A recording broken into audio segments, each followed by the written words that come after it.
Hi, మీ lecture Pulla Reddy.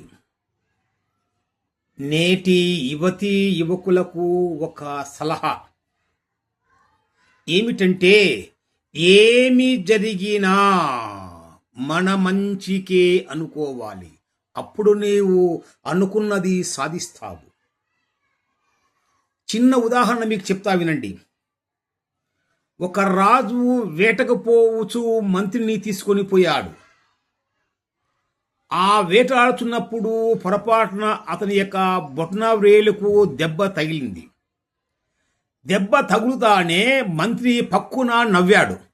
నవ్వుతానే రాజుకు కోపం వచ్చింది. ఓరి దుర్మార్గుడా, నాకు దెబ్బ తగులితే నువ్వు నవ్వుతావా అని పాపం ఆ యొక్క మంత్రి మీద కోపగించుకొని ఇంటికి వచ్చిన తర్వాత సైనికులకు చెప్పి జైల్లో వేయించినాడు, కారాగారంలో వేయించినాడు.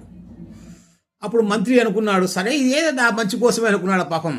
మళ్ళా మరుసటి రోజు రాజు మళ్ళా వేటకు పోయాడు అడవికి.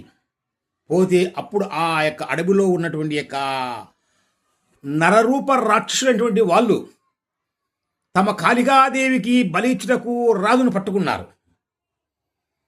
రాజును పట్టుకుంటానే రాజును పరిశీలించారన్నమాట. ఎలాంటి దెబ్బలు ఉండకూడదు ఆ యొక్క బలి ఇచ్చే యొక్క వ్యక్తి కానీ జంతువులు కానీ ఏదైనా కానీ. రాజుకు దెబ్బ తగిలింది కదా, కాబట్టి వీడు పనికిరాడని వదిలిపెట్టారన్నమాట వాళ్ళు. ఆ నరరూపరాక్షుడు ఇంటికి వచ్చినాడు. ఇంటికి వచ్చిన తర్వాత అప్పుడు ఆలోచన చేశాడు, ఓహో మంత్రి చెప్పాడు కదా ఏమి జరిగినా మన మంచికి అని. ఒకవేళ నాకు దెబ్బ తగలకుండా ఉంటే ఆ నరరూప రాక్షసులు తీసుకుపోయి నన్ను కాళికాదేవికి బలి ఇచ్చేవారే. కాబట్టి మంత్రిని అనవసరంగా అపార్థం చేసుకొని కారాగారంలో వేసి ఆయన ఇంటికి వచ్చి బాధపడి ఆ యొక్క కారాగారం నుంచి ఆయన విడుదల చేశారు మంత్రిని. అప్పుడు మంత్రి విషయం చెప్పాడు.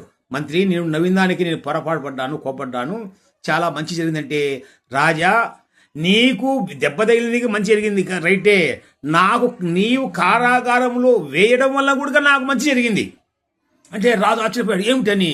నేను నీతో పాటి మరుసటి రోజు కూడా నీతో పాటి ఆ వేటకు వచ్చేవాడే. నీకు దెబ్బ తగిలింది కాబట్టి నిన్ను వదిలిపెడతారు వాళ్ళు. నాకు ఏం దెబ్బ తగలేదు కదా, కాబట్టి నన్ను తీసుకుని పోయి కాళికాదేవికి బలిచ్చురు. కాబట్టి నీవు కారాగారంలో వేయటం వలన నా ప్రాణాలు నిలబడ్డాయి. అందుచేత ఏది జరిగినా మన మంచికే అనుకోవాలి యువత మీరు. అందుకే ఒక కవి చెప్పాడు మురళీకృష్ణ సినిమాలో. మీరు ఆ సినిమాలో ఫస్ట్ పాట ఉంది. దాంట్లో హీరోయిన్ నాగేశ్వరరావు గారు తన భార్య అపార్థం చేసి వెళ్ళిపోతే అతను ఈ విధంగా అంటాడు, ఏమని?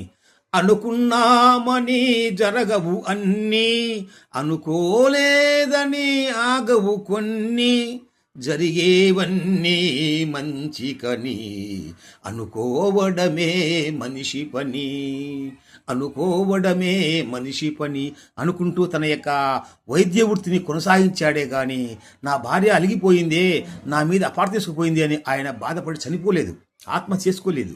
కాబట్టి మీరు కూడా విద్యార్థులారా, యువకులారా, మీరు ఏదైనా పొరపాటు జరిగితే మీరు భయపడవద్దు. అయ్యో నాకే జరిగనే అని భయపడవద్దు. ఎందుకు? ఆ భగవంతుడు నీకు ఆ విధంగా చేసి ఉంటాడు నీ మంచి కోసమే. కాబట్టి ఇంకొక చిన్న ఉదాహరణ ఇస్తాయినండి. ఒక వ్యక్తి ఉన్నాడు. ఆ వ్యక్తి అనేక ఆపదల్లో ఉండి చనిపోవాలని నది దగ్గరికి పోయాడు. ఆ నది దగ్గరికి పోతే ఆ నది దగ్గర ఒక అబ్బాయి కూర్చొని రాళ్ళు వేస్తున్నాడు సముద్రంలో. అప్పుడు అడిగాడు, ఏం నాయన రాళ్ళు వేస్తున్నా సముద్రంలో అంటే, ఆ సముద్రంలో ఉన్నటువంటి యొక్క చేపలను మొసలను చంపాలని ప్రయత్నిస్తున్నా అన్నాడు. ఒరే పిచ్చివాడా, ఆ విధంగా చేయలేవురా నువ్వు అంటే, అప్పుడు అన్నాడు, ఒరే పిచ్చివాడా నువ్వెందుకు వచ్చేవారు చనిపోవాలని. కాబట్టి జీవితంలో సాధించాలంటే ప్రయత్నం చేయాలి, అంతేగాని చచ్చిపోకూడదు. చచ్చిపోయి ఏం చేస్తావు? ఈరోజు ఏడుస్తారు నీ వాళ్ళు, మళ్ళీ ఎవరే పట్టించుకోరు. కాబట్టి జాగ్రత్త, బ్రతికి సాధించు. ఏం జరిగినా మన మంచి కోసమే అని ప్రయత్నం చేయండి.